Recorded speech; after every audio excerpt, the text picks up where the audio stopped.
Salut tout le monde, j'espère que vous allez bien. Une fois n'est pas coutume, on va faire une recette de Cédric Grolet, et cette fois-ci ce sera la tarte aux pommes, un grand classique qui a fait le buzz il y a environ 4 ans maintenant sur Instagram.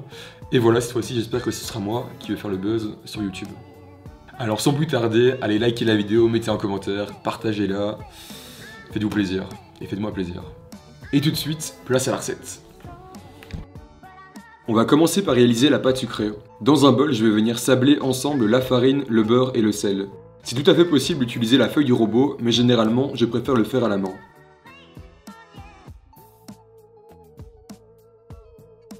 Dès qu'on obtient une consistance sableuse comme ici, on peut ajouter la suite des ingrédients, le sucre glace et la poudre d'amande. On tamise les deux avant de les ajouter pour être sûr de ne pas avoir de gros grains. Je ressable un peu en frottant les ingrédients avec le bout des doigts et je finis avec les 20 g d'œufs battus. Je mélange d'abord un peu avec une cuillère et puis j'y vais avec la main. Sinon l'œuf risque de s'accrocher à mes doigts et de moins bien se mélanger dans la pâte.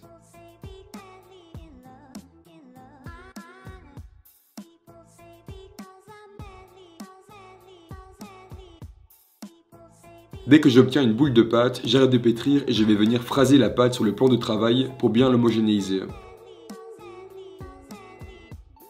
Je l'emballe dans du film plastique et je la fais reposer une petite heure au frigo. Je prends soin de déjà l'aplatir et de lui donner une forme ronde avant de la mettre au frigo.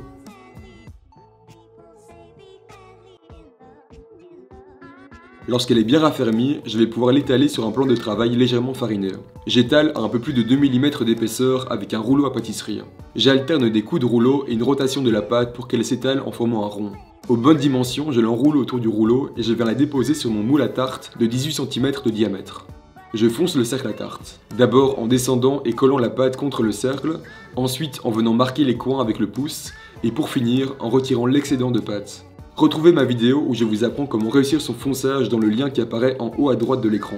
Je pique la tarte et après un petit passage au frais, je l'enfourne dans un four préchauffé à 160 degrés pour environ 10 minutes de cuisson.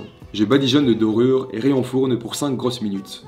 J'ai préparé préalablement une crème d'amande dont je vous mets la recette en description. C'est simplement un temps pour temps d'œufs, de sucre, de beurre et de poudre d'amande.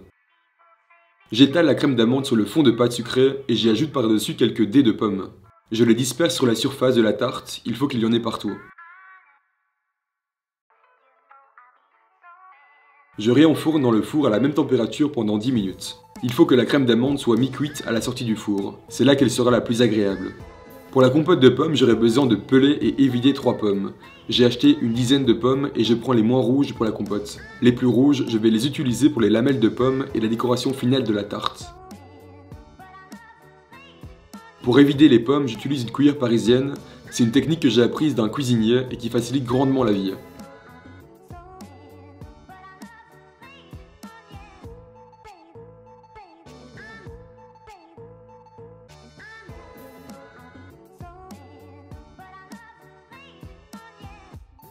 Une fois les pommes pelées, coupées en deux et évidées, je vais les couper en petits dés. Alors malheureusement la caméra ici a un peu bugué et je n'ai pas pu enregistrer la partie où je mets les pommes dans le poêlon.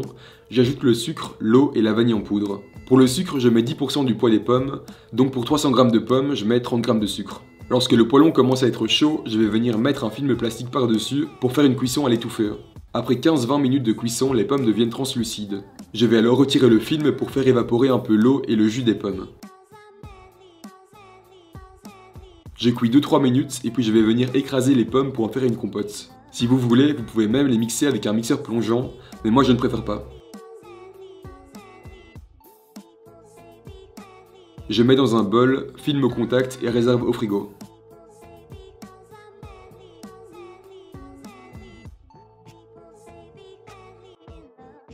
Je récupère ma tarte dont je vais venir parfaire les bords avec une microplane. Si vous n'en avez pas, vous pouvez utiliser une petite tamisette, ça marche très bien aussi. Ensuite, je garnis la tarte de ma compote de pommes. J'essaye de former une sorte de dôme, en tout cas il faut plus de compote au centre que sur les côtés. J'étale avec une spatule coudée, c'est le plus facile. Place maintenant au moment le plus important et le plus long, la découpe des lamelles de pommes. Cédric Grolet a une mandoline et la met sur 1 mm pour avoir la bonne épaisseur. La mienne ne descend qu'à 3 mm, donc obligé de le faire au couteau. J'utilise les pommes les plus rouges et je détaille un côté à ras du trognon. Je retire la partie supérieure et ensuite j'y vais avec un couteau bien aiguisé pour obtenir des lamelles les plus fines possibles. Enfin pas trop fines non plus, à 1 mm c'est parfait. Ça prend un peu de temps avant de trouver la bonne épaisseur, puis ensuite ça va un peu plus vite. C'est d'ailleurs un bon entraînement de précision au couteau. Les lamelles trop épaisses et trop fines, je les mets de côté avec le reste des pommes pour mon petit déjeuner du lendemain. Avec 4-5 pommes, vous aurez assez de lamelles normalement. Suite de l'étape la plus importante, c'est de disposer les pommes sur la tarte. Il faut les mettre avec précision, d'abord sur les bords de la tarte, et puis petit à petit, je viens faire des étages de plus en plus serrés vers le centre. Plus on met de lamelles, plus la tarte est jolie, donc n'hésitez pas à les serrer un maximum. En les serrant et superposant, les pommes vont prendre de la hauteur.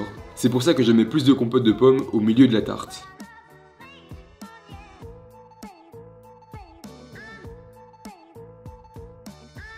Je finis de déposer les lamelles jusqu'à ce que je ne puisse plus les serrer davantage et je finis par faire une rosace de lamelles comme ici. Je pose 5-6 lamelles l'une à la suite de l'autre et je viens les rouler ensemble.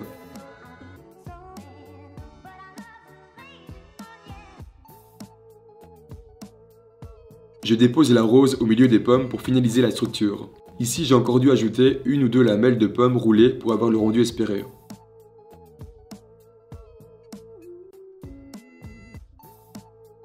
Je badigeonne d'une fine couche de beurre clarifié pour faire briller la rosace et j'enfourne dans un four à 160 degrés, encore une fois 5 ou 6 minutes. Il faut à peine cuire les pommes.